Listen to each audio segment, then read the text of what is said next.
Ser contable o contador es una profesión muy digna, sobre todo cuando como creyentes la llevamos a cabo como si prestáramos el servicio al mismo Señor. Pero es un trabajo que uno puede desempeñar si así lo desea, por gusto o necesidad. Sin embargo, hay otro tipo de contabilidad con la que todos nacemos debido a nuestra naturaleza de pecado. Son números que para nosotros son perfectos, pero para Dios jamás cuadran. Una profesión que llevamos por dentro desde que venimos a este mundo, que nada dignifica y debemos renunciar a ella por nuestro bien. Solo podemos considerarnos grandes ante Dios por medio de la humildad. La arrogancia y vanagloria se oponen al cristianismo, porque el Señor, que es la piedra angular de nuestra fe, fue el más humilde de todos los humanos que han pisado esta tierra. Ser Dios para humillarse como hombre y padecer de la manera que sabemos es expresión de máxima humildad. Sin ella no podemos servir, ser útiles a la causa de Cristo y glorificar al Padre.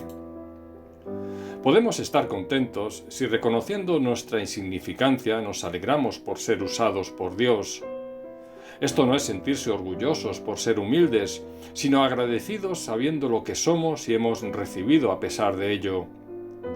Esta es la clase de humildad que proclamó María, la Madre de Jesús, tras su encuentro con el ángel, expresando su bendición al ser favorecida desde lo alto y proclamada bendita entre las mujeres. Lucas 1:28.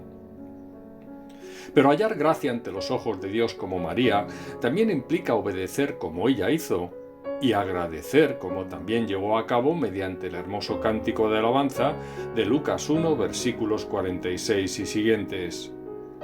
En el mismo reconoció a Dios como su Salvador y por tanto ella se identificó como pecadora, al igual que nosotros en el versículo 47, lo cual contradice la doctrina de la Iglesia Católica Romana sobre su Inmaculada Concepción. Esta humildad la lleva a reconocer ese perdón del único que puede perdonar nuestros pecados, porque la salvación es eso, un arrepentimiento sincero que siempre conlleva perdón. Esto nos debe hacer reflexionar, porque incluso a los creyentes nos cuesta perdonar a los demás y a veces hasta a nosotros mismos. Yo no tengo otra manera de hacerlo que recordando las veces que he ofendido a mi padre desde que tengo uso de razón, para tachar de la contabilidad que llevamos el debe y el haber de cada uno, lo bueno y lo malo que tienen y nos han ofrecido mientras caminamos con ellos por este mundo. Y es que nacemos con el alma de un contable que todo lo apunta y todo lo guarda en su interior, para sacarlo a la menor oportunidad y así poder reprochar al otro lo que hicimos por el prójimo quejándonos de no recibir otro tanto. Los apuntes del ser humano deben cuadrar. Conozco gente que se autodefine como espiritual pero que no son cristianos, porque o bien profesan creencias antibíblicas, o creen serlo para no dejar de anotar en su libro de contabilidad el debe y el haber del prójimo. No hay que llevar, por tanto, la cuenta de las veces que hemos tenido que perdonar a nuestro prójimo, de igual manera que Dios no lleva cuentas con nosotros. Y como dice la palabra en Mateo 7:2, con la medida con la que medís, os será medido. En la contabilidad del perdón de Dios no se permiten saldos positivos o negativos, porque el perdón siempre refleja un saldo cero, ya que o se perdona del todo o se exige la deuda en su totalidad. Y si exigimos la completa deuda que los demás tienen con nosotros, entonces se nos exigirá otro tanto por el mismo Dios que nos perdonó todo. Empeñarse en mantener una profesión que a Dios desagrada para mantener deudas pendientes con los demás implica no poder jamás dirigirnos al Padre por medio de la oración perfecta que nos enseñó Jesús en Mateo 6, versículos 9 y siguientes.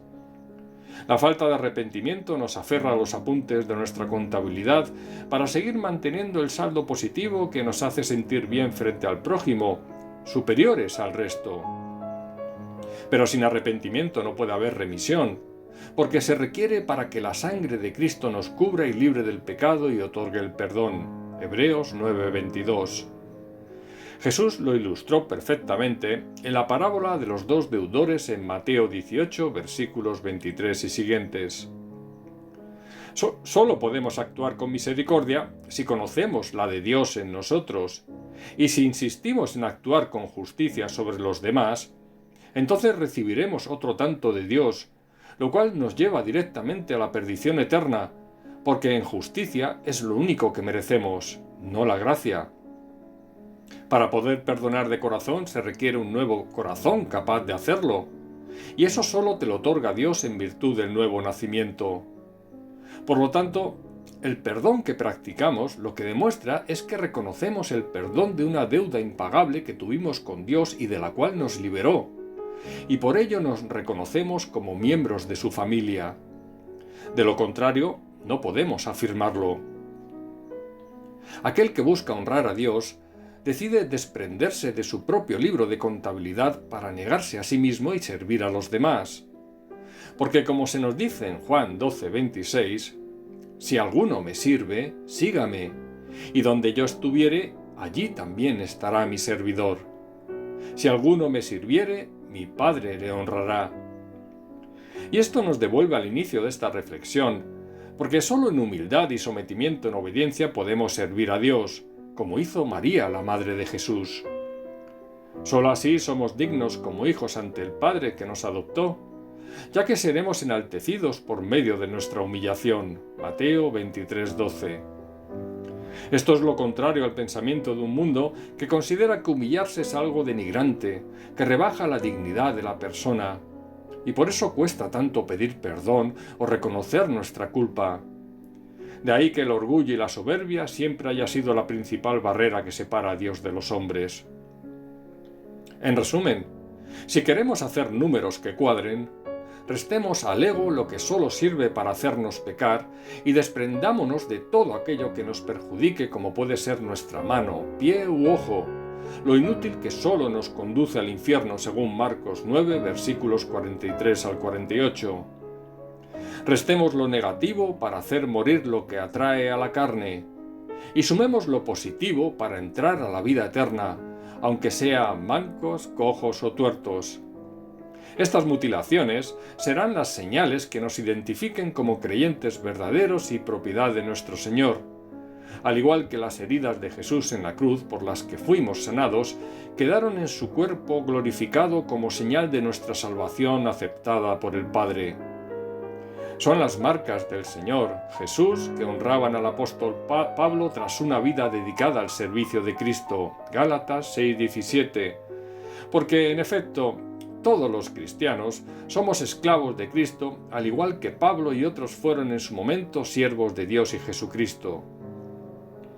Solo hay dos caminos: o morimos al pecado o morimos con él.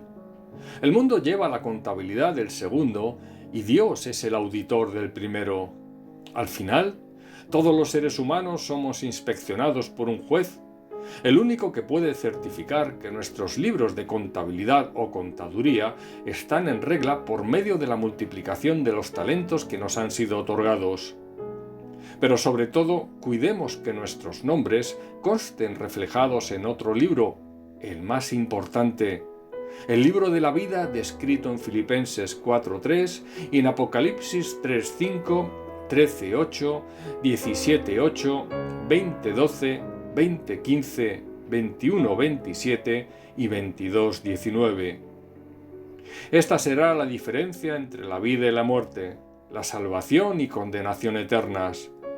Y mejor será que en este caso sí conste como positivo el saldo, para que cuando comparezcamos ante la presencia de Cristo, lo hagamos con las manos llenas de esas buenas obras, preparadas de antemano por nuestro Padre y por las que fuimos salvos en adopción como hijos. Que así sea en el nombre de Jesús. Amén.